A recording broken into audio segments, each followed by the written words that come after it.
All right.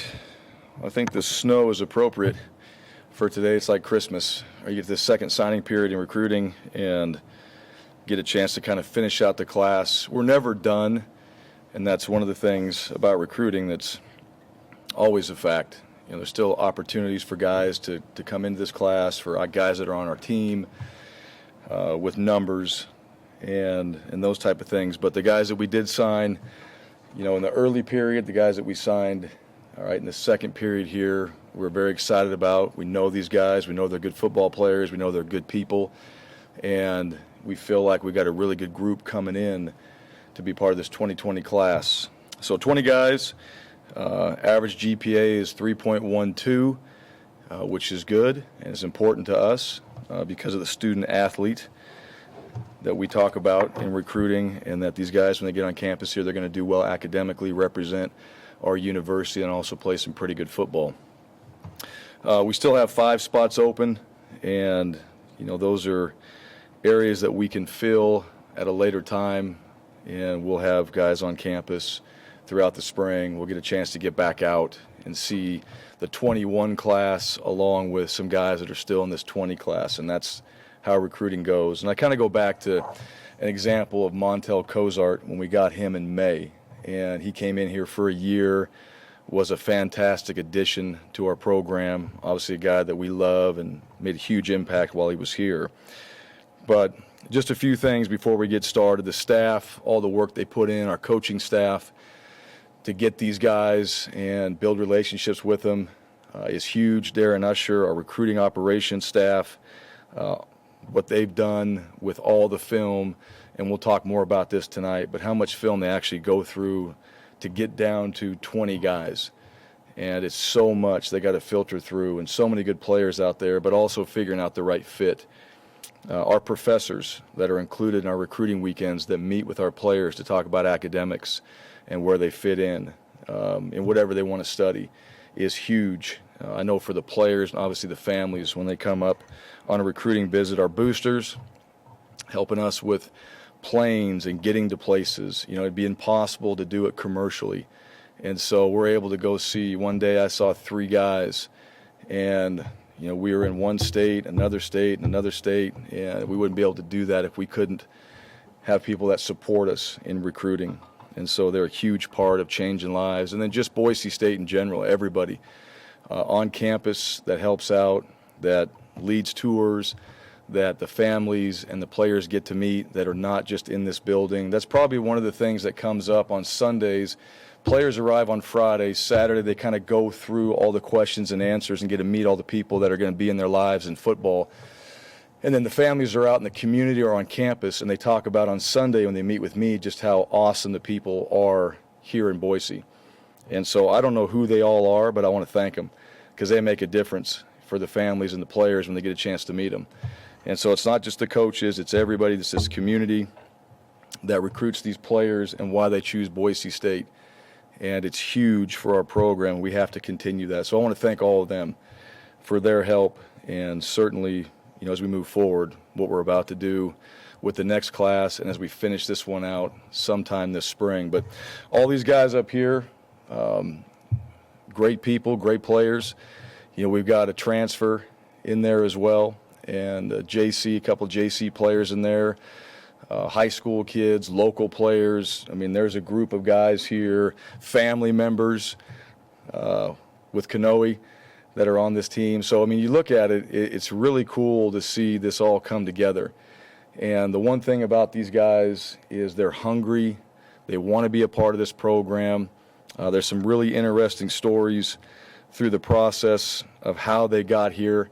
And I know at the end of the day, we're very fired up. We go look at our room in there and start putting the depth chart together, and all the new guys that are going to be here in fall for fall camp. They'll be here in the summer, but out there actually participating with the coaches in fall camp is going to be fun. And I think we got a really good group coming in. I like where our guys are at right now, just the mindset of this team. They're working hard. They've been running, lifting, and doing all the things necessary to get ready for spring practice. And so with the addition of these guys, what our team is doing right now, we're just in a really good position moving forward. And whatever that means, we'll see when we actually go out there and play on 9/5/20. But right now the vibe, the mentality, the focus is in a really good place. So with that, questions? How'd you find Finnegan? Well, so Cade, he actually came, well, let's go back. This is a long story. We were looking at, I don't know what other player Coach Keesaw was looking at, and he was in that area. And I don't know if it was Coach Hill asked him to go over there where Cade was at and watch him, and we were able to do that. And so he got a chance to see him at the time, and at that particular practice, from what he described, I mean, he was just lights out. You know, he said he might have been 30 to 31, just having a great practice. Cade came to our camp, so we got a chance to be around him, got to see him throw, and got to see him run. You know, I think he ran like a 4.55, maybe a 4.5, so we actually did it again. We didn't believe it, so we did it again. And he was able to produce that again. And so here's a guy that's moving well, throwing well, get a chance to get around him, really good vibe. And we knew he was going on his mission.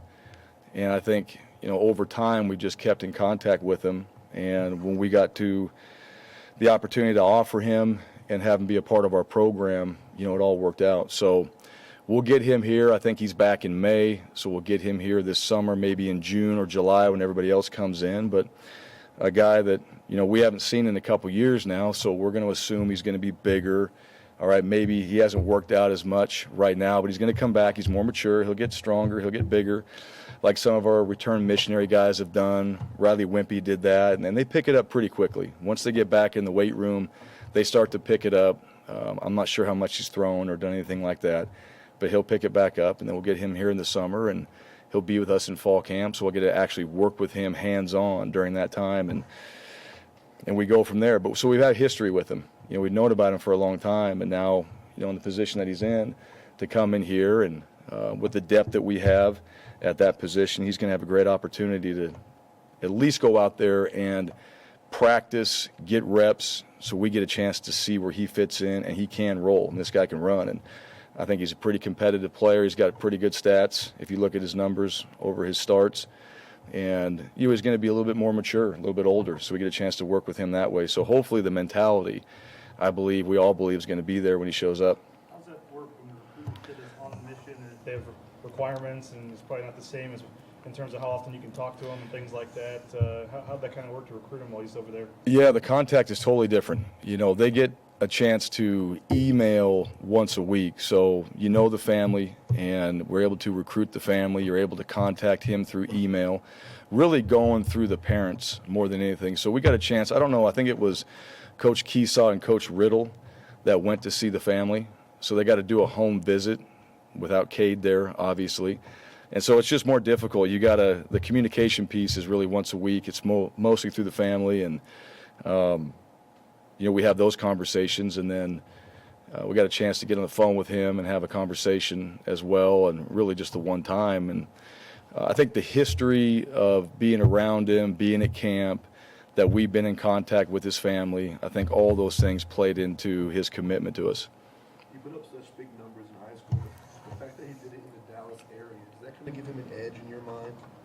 Well, Texas football is really good. You know, I know that a lot of teams in that area that he's playing against are really good teams and really good competition. So, yeah, I mean, that all factors in. When you're looking at recruits, you know, where do they come from, who they're playing against, what are they doing? And I go back a little bit to, like, Shea McClellan, who was at Marsing, right? A little bit smaller school, obviously, and here's a Division I athlete, and he's not going against a lot of Division I guys every single game. So what does he do? Does he make every play? Does he play on both sides of the ball? Is he doing everything he possibly can to go out there and be the best football player, and we get a chance to kind of see him move, size, speed, all those things? Yes. And so that's a little bit harder to factor in, and we gray-shirted Shea too, you know, because you just don't know where he's going to be at, as an example. Obviously, he's a very good football player. All right, he proved that. And so when you see guys go against better competition more consistently, you can see the level of play each and every week. And so I think that just helps us go, yep, you know what, he's doing it week in and week out. These are good teams. He's a good player. He's on a good team. They're having success, and that helps you in the recruiting evaluation. Would you expect, whether it's JUCO or grad transfer or high school, that you would still look at another quarterback probably? We will look at another quarterback, absolutely. And it's just a matter of whether we find him. That's one of the things, too. And I believe that we will. There's a lot of things, with transfers, guys out there right now, nobody's really rushing into signing. They're going to take their time. There's some guys that are probably still trying to figure it out through spring practice.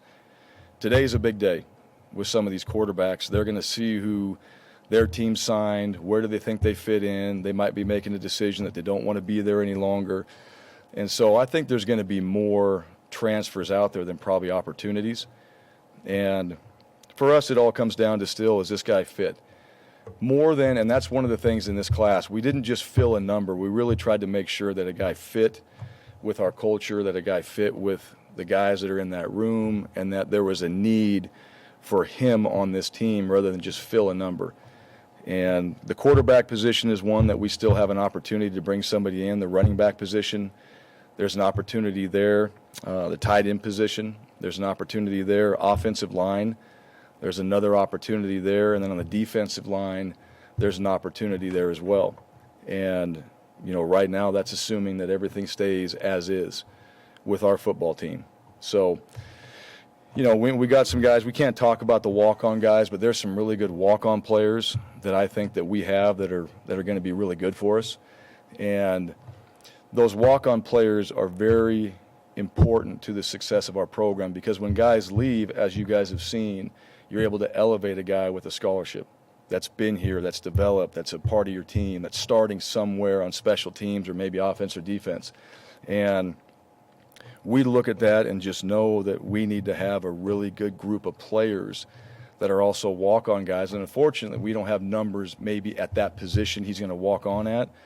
But after time, there might be an opportunity for him to earn that, and then we have a number for him that we can plug that in. We try to stay as balanced as possible with keeping the numbers. That way we're not getting too out of whack in certain areas. We've done that before, but as you see, you start losing 4 or 5 linemen, it's hard to make that up. You don't want to be in that position every year. You'd like to lose 2 or 3. If you're losing 2 at a position, maybe 3, you can make that up. When you're losing 4 or 5, that becomes pretty difficult in a recruiting class. When you kind of mentioned some of the stories that you think about when you're recruiting this class, any come to mind? Well, let me start with Cole Wright. Cole, the wide receiver from Carlsbad. His name has come up many times in the staff room. And Latrell Caples is a fantastic player, signed early, all right, from Cartrell Thomas's high school. And so Coach Riddle with Cole Wright, his name has popped up several times. We hadn't had a chance to get out there to see him. And I got a chance to go out there and hit some schools. So I met with Cole and met with his coach and got a chance to sit down and just talk to him, and absolutely love the guy. And Jeremy Childs, this is where he was from. And so there's a comparison there. So the coach knows that we had a guy on our team. And there was a comparison that way between the players, obviously sitting down with Cole, and then really the high school coach standing on the table for him and sending Coach Miller out there to see him. And we didn't really make a decision on him of whether we were going to bring him up until Wednesday of that weekend that he was coming up. And awesome visit. When he got up here, his sister is going to play soccer at UCLA, really good soccer player. Family was fantastic. And, here was a guy that just, I felt like is just dying to be at Boise State and to be a part of what we do. And so many people just saying the right things about him. And we've known about him, we've talked about him, but until you actually see him and you connect and have a chance to get him up here and get him around everybody, you never really know. And at the end of the weekend, it was no doubt. We offered him, he committed, and done deal. And so that's just an example of, how we've kind of went through some of this process with these guys. Jonathan Earl, Golden West, was a wide receiver a year ago, moved to corner, so he's still working on. But here's a long guy that can play the position, very athletic, but he's still new at the corner position. So the fun part about that is you get to mold him. But he's played that position really well, and for what we thought, and we feel like when we get him in here this summer, we can help him, we can mold him, we can get him in fall camp, but you can't coach that length. And then just his mentality. He wants to be here. He wants to play. He wants to be successful. And he was one of the guys. I mean, we're clear out in Charlotte, North Carolina to see him. You know, we made a trip to Texas. We fly out to Raleigh, North Carolina. We go to Charlotte. You know, we go see Brock Miller. We go see Jonathan Earl the Pearl, if you guys follow him on Twitter. And got a chance to be around his family. And, you know, here's a guy with great length that we feel is athletic, can come in here and play. The other guy, Brock Miller. Now, you watch him on film. This guy's played Division I football. He's a very good player. And we actually offered him out of high school. So let's go back full circle. We offer him out of high school. He decides to go to NC State because it's too far away. Then he decides to transfer, and here he is at Boise State.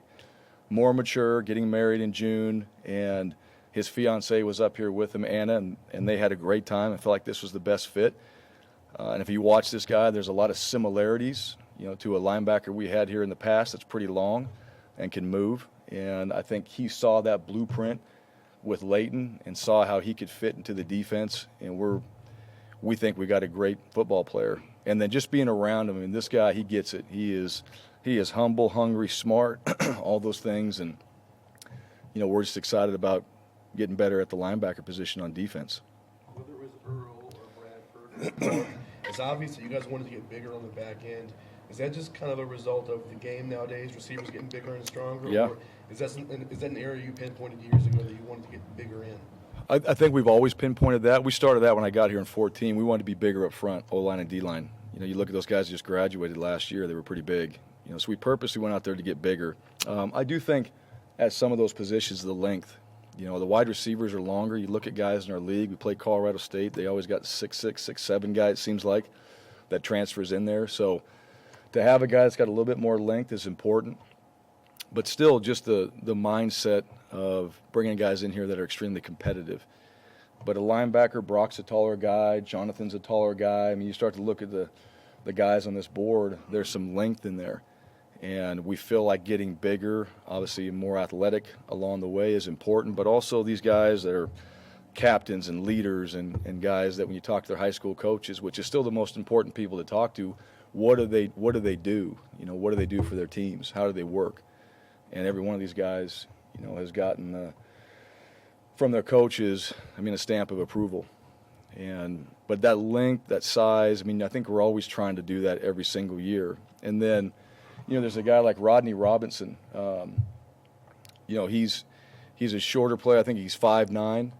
And here was a guy that, you know, this happened. Here's a story. This happened during our bowl prep while we're down there in Vegas. And we went and saw Rodney, and I got a chance to talk to his coach, and I got to see him interact with our coaches. And very much like a former player like Dante Dion. We're always kind of comparing guys a little bit because we know them, but very much like Dante Dion, just with this spirit and vibe about him and just talking to the coaches and being around him, it's just infectious.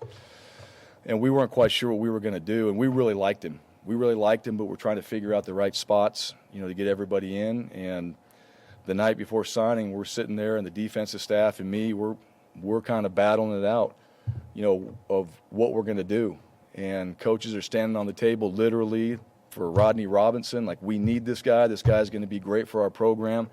We called Rodney up that night, and he hadn't even been on a trip yet, and he committed to us the next day and signed and came up on a trip later. So things like that, I mean, that's where the brand is very strong with a lot of these guys. They've been following the program, their family, obviously Boise State fans, and have seen our program, the success that we've had. But it's things like that. We know about these guys, and then some of those decisions where you feel very strongly about a particular player and how they're going to fit into our program, those type of things happen. And when he got up here, I mean, again, it's just no doubt. That guy just getting around our guys and being around our coaches, I mean, I cannot wait to get him here on campus and get a chance to work with him. Austin Bolt. Austin Bolt was a guy, I mean, there's been stories, you know, he came to our camp. We've watched this guy play basketball. When he was at our camp, we're trying to figure out exactly, because it was important to figure for us where he fit. And he's so athletic and does so many things. You know, we put him at tight end, we put him at wide receiver, we put him at safety, we put him at all these different positions, and he's doing some drills, and some were better than others, and then you get him on the field 11 on 11, and he just made every single play. Every time there needed to be a play made in that camp, he made it.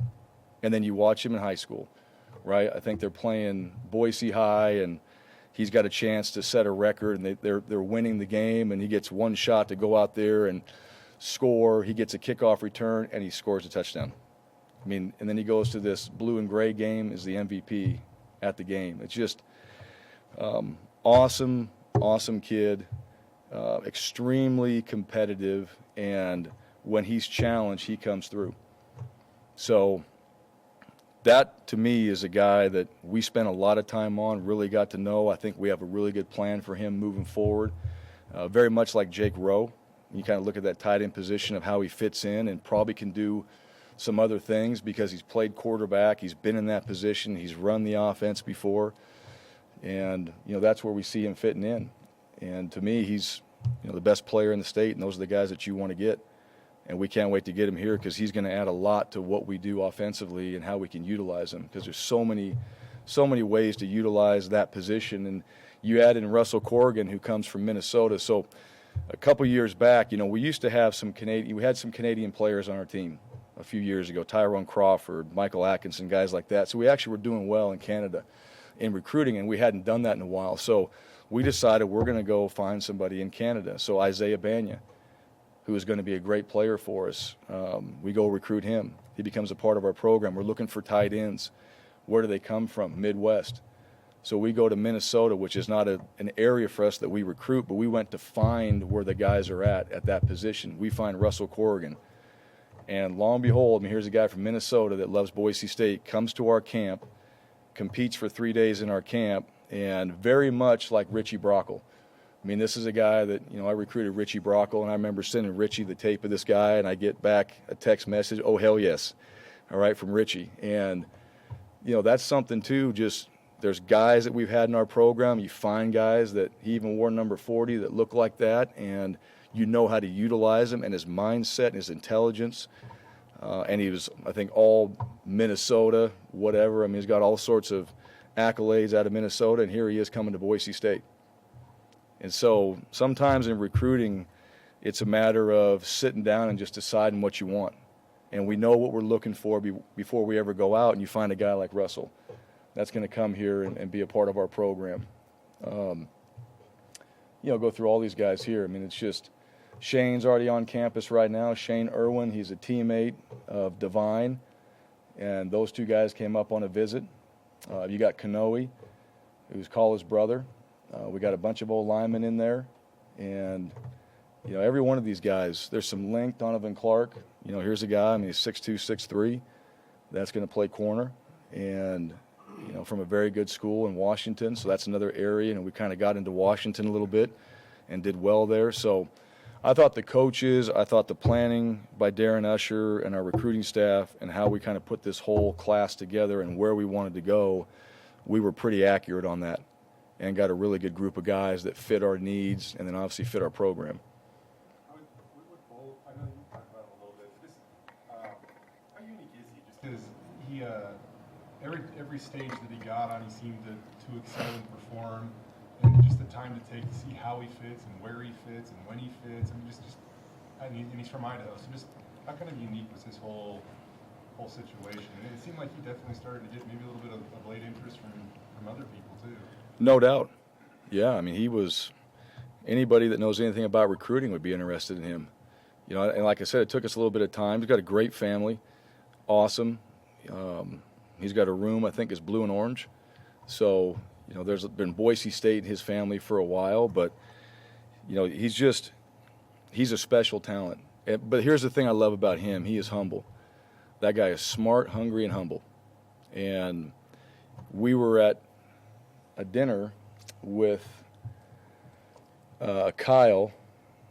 Where's he at up there? Do we have him up here?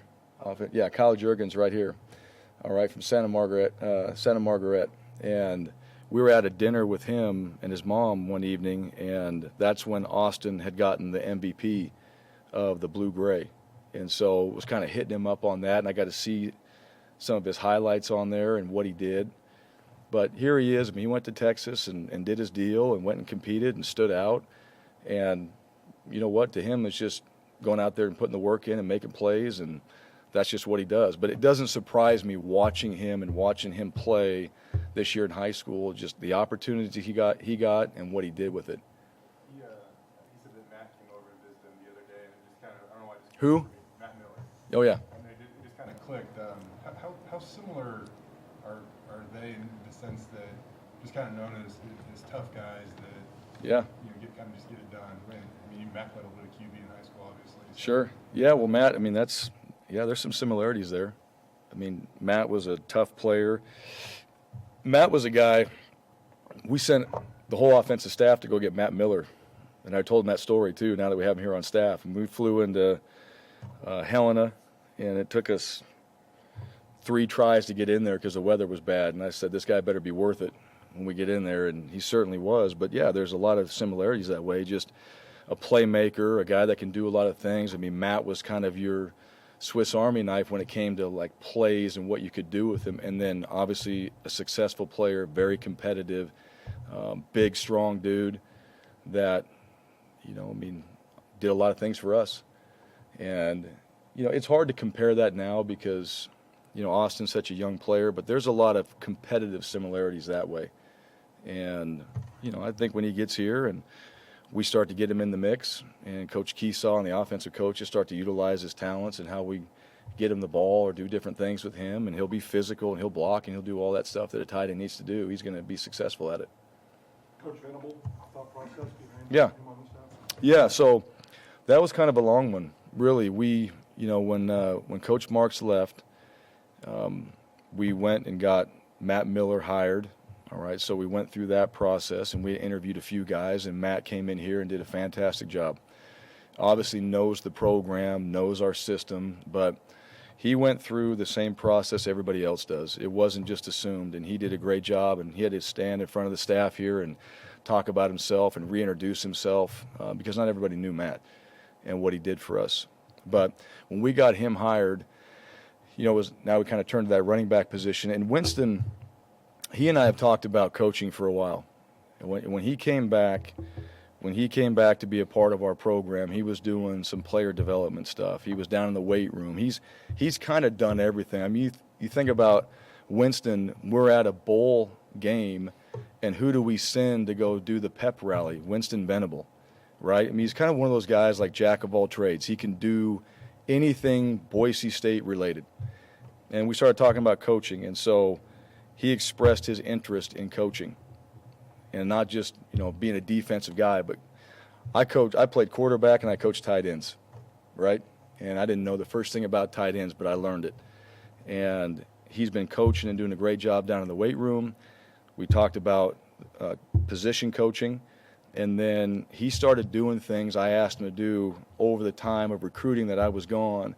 To get this done, to learn this, to learn that, and every single step he accomplished along the way. We talked to other running back coaches, we talked to other guys, potential candidates, guys with experience, and so on. There's a lot of interest in being a coach here on this staff. And at the end of the day, every single thing that I asked him to do, he did.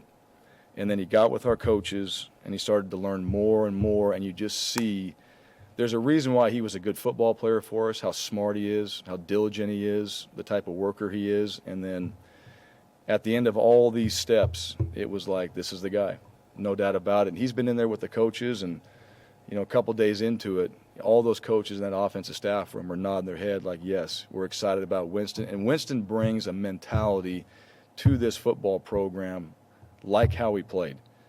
That's the one thing that really stands out to me. And he does it in the weight room. He does it around this facility at all times. And he's got a really good group to work with. So getting in that room and coaching those guys up and talking about the game and bringing that mindset to that room is going to be beneficial to us. But, again, we talk about hard work doesn't go unnoticed. And when you see guys that want something and they go after it and they're doing whatever it takes to get it, there's something to be said for that. When somebody's hungry to do all these things and not just sit back and assume that it's going to go their direction, to me, that's the key to success. And he did all those things, and it was a no-brainer. And We sat down in my office, offered him the job. He was fired up, no questions asked, just handshakes, hugs, and let's get to work. And he walked right out of the office, and he was ready to go move his office from downstairs to upstairs and get ready to go. Now, in that transition, too, we hired Anthony Lazard down in the strength with our strength staff and down in the weight room, and he was very impressive on his interview. I didn't know Anthony before he came up on the interview. When you sit down with somebody and you ask him questions and you have that one-on-one conversation, no doubt, no-brainer. And watching him with our guys has been phenomenal. And so, Coach Pittman knew of him. We didn't really have a great connection. We knew some coaches that he'd worked with at App State, so we're able to hear a little bit about him. And then he got in here. I mean, this guy's a Bronco all the way, and he's jumped right in and been doing a great job with our players so far. Last year we talked about just you guys are very selective in who you offer. I don't know if I missed it, but were you guys same again this year? I think last year you said something like you only offered like 50 or 60 players. I can't remember the exact number, but It's right around there again. And, that's getting a little more difficult to do that. There's so much going on in recruiting now. You think about our league right now, I think there's 6 new head coaches, right, in the Mountain West. And they're obviously trying to make their mark. They're trying to, go recruit guys. And we'll go back and reevaluate how we do it. But we didn't offer a whole lot of guys. We offered these guys right here. We offered the ones that we think fit. We offered guys that aren't here. We lost out on some guys too. We battled for some guys and lost out on some guys. At the end of, recruiting, you see guys coming in on our guys. And that's part of it. USC is coming on our guys every single year since I've been a head coach within the last 24 hours. It happens every year. And fortunately, Curtis Weaver chose Boise State, right? So, it's just things like that. That's part of it. And I think we do a good job of building those relationships and connecting with our guys so we can hopefully keep them when they do commit. It's not 1,000%, but as we look at this 21 class, there's a little bit more of this position, a little bit less of this position. Every year there's a larger group at a certain position so you can offer more guys. And then some years there's I wouldn't say slim pickings, but sometimes there's just less. And guys are committing here and committing there, and you get a group of guys that you've got to kind of figure out whether they're going to be the right fit, right guy for your program, what you're looking for from the position ideals. Because, you don't want to just go fill a position. That's the one thing. You just don't want to just go get anybody because that's not what your players expect. Every guy on our team's been recruited by our staff, and they host these players when they come in. So our players do a phenomenal job of helping us in recruiting. If they don't like somebody, we don't like them, all right? But they know the kind of guys that are going to come in here and help us to be a championship program, and so they're a big part of it. And sometimes we bring guys in and it goes well, sometimes it doesn't go well, and we listen to our guys, which is why we have opportunities and spots still to fill moving forward.